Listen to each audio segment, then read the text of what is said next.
After Iran launched its first ever direct attack on Israel, tensions in the Middle East skyrocketed. Israel's military leader promised retaliation for the barrage of missiles and drones, while Iran's president warned of severe consequences for any action against Iran's interests. Israel was weighing its options after the Iranian drone and missile onslaught, which caused little damage as Israeli defenses intercepted most projectiles, helped by US, British, and French forces and regional allies. It remained unclear when Israel might strike and whether it would target Iran directly or attack its interests or allies abroad, including Lebanon, Syria, Iraq, and Yemen. According to International Atomic Energy Agency Chief Rafael Grossi, nuclear facilities were temporarily closed over security considerations in Iran. We are always concerned about this possibility. What I can tell you is that our inspectors in Iran were informed by the Iranian government that yesterday all the nuclear facilities that we are inspecting every day would remain closed on security considerations. They would be reopened today for the continued inspections. I decided to stay, to let the inspectors not return until we see that the situation is completely calm. We are going to resume tomorrow.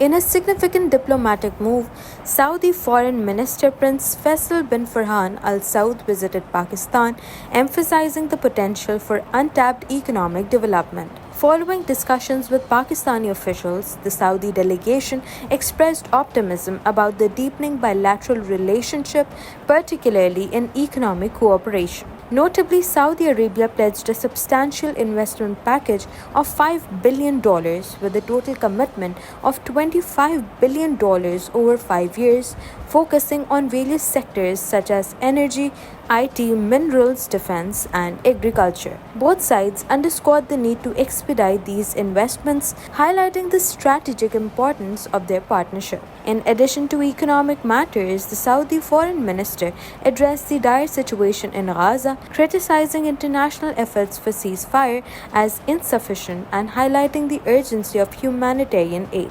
Pakistan echoed these concerns, emphasizing the need for accountability and the establishment of a Palestinian state.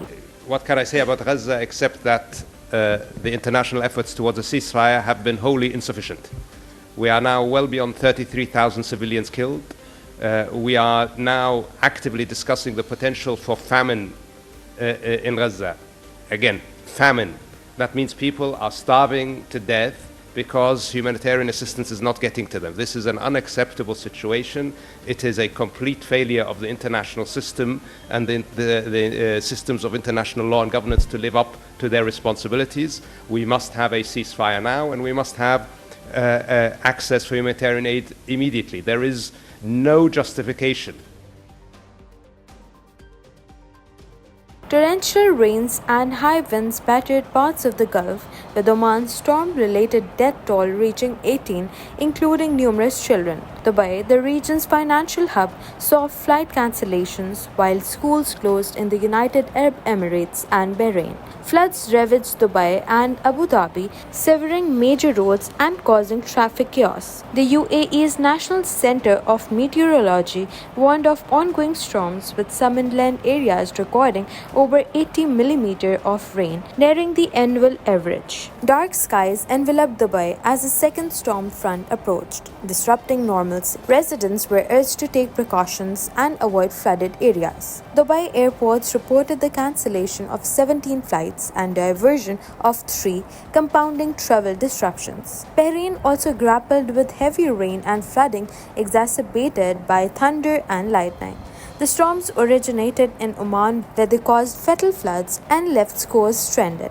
Oman's emergency authorities reported the recovery of a child's body, bringing the death toll to 18, with 2 individuals still missing. The tragedy included 9 school children and 3 adults swept away in flash floods.